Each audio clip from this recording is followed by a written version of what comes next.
Le département s'appuie sur de nombreux acteurs locaux de l'insertion pour proposer des accompagnements personnalisés aux bénéficiaires du RSA.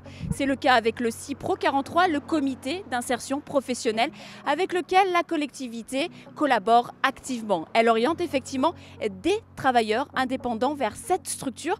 Mais comment réellement le CIPRO 43 accompagne ce public?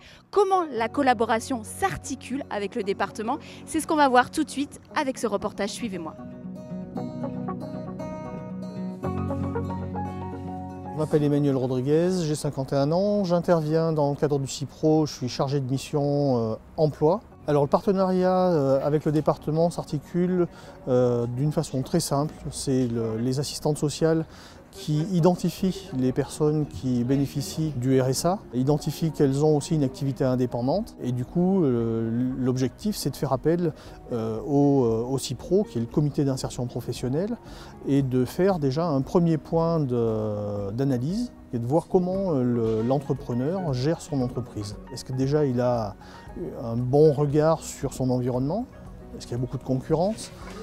Est-ce que le marché est saturé ou pas? C'est de faire un diagnostic sur la viabilité de l'entreprise et puis sur les capacités de la personne à vraiment développer son activité. Et c'est de voir en effet sur quel levier on va pouvoir nous agir pour l'aider à développer son chiffre d'affaires, sa clientèle.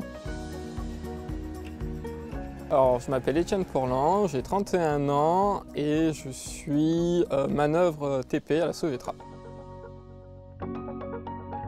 Suite au départ à la retraite de mon ancien employeur, je suis parti m'installer à mon compte en Haute-Loire. Les sources de revenus sont très aléatoires et du coup je me suis retrouvé inscrit au RSA et à ce moment-là on a pu avoir l'accompagnement avec le CIPRO pour pouvoir m'aider à développer mon activité, à développer plus de clientèle pour avoir une source de revenus plus régulière et plus stable.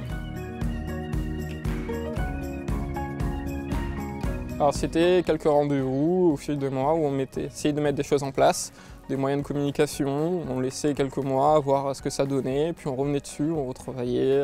Ça m'a permis un peu de prendre un peu confiance en moi, d'aller démarcher d'autres personnes, de faire des connaissances, de développer un peu mon réseau sur la Haute-Loire. Donc ça me permettait un peu de mettre des objectifs, de dire ben voilà, ce mois-ci on va contacter une centaine d'architectes. J'arrive pas au bout d'un an à dire me dégager un salaire, il faut commencer à réfléchir à d'autres choses. Donc on cogite et oui, c'est un peu un sentiment d'échec. On dit on a essayé de faire quelque chose et ça marche pas. Voilà, il y a plein de questions qui se mettent en place. Mon CV est parti au niveau du GE Compétences 43, qui est un regroupement de plusieurs entreprises sur la Haute-Loire du bâtiment et des travaux publics. Ça m'a permis de rencontrer plusieurs entreprises, dont l'entreprise Sovetra, qui m'a permis d'avoir un poste de manœuvre.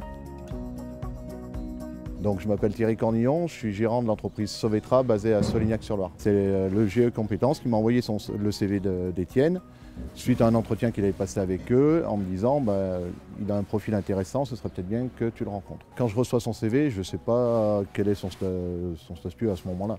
Moi, ce qui m'a intéressé, c'est son CV, c'est les compétences qu'il avait, qui correspondaient à ce que je recherchais. Étienne, c'est quelqu'un qui avait déjà des compétences en réseau, il avait été chef d'équipe réseau. Et j'ai trouvé quelqu'un de très humble dans sa façon de se présenter, puisqu'il voulait redémarrer à la base, en me disant, moi je ne connais pas l'entreprise, je ne connais pas exactement ce que vous faites, donc moi faire chef d'équipe, j'ai peut-être les compétences, mais je voudrais me rendre compte du métier et redémarrer en tant que manœuvre. Donc j'ai trouvé ça très bien, en même temps en me disant il a du potentiel, donc on va voir. Donc je l'ai embauché en tant que manœuvre. L'équipe dans laquelle Étienne a été intégré, son chef d'équipe a eu un problème de santé. Au bout de 2 mois, Étienne s'est retrouvé à remplacer le chef d'équipe. Et ça se passe très bien pour le moment. J'ai de bons retours de son conducteur de travaux qui suit Étienne, donc c'est plutôt positif, quoi. Vous pouvez retrouver l'intégralité de cette vidéo sur le site internet du département, le www.hauteloire.fr. La prochaine fois, nous irons à Monistrol-sur-Loire à la rencontre de l'équipe de l'association Au fil de l'eau, les jardins de Cocagne. C'est un chantier d'insertion spécialisé dans le maraîchage biologique. À très bientôt.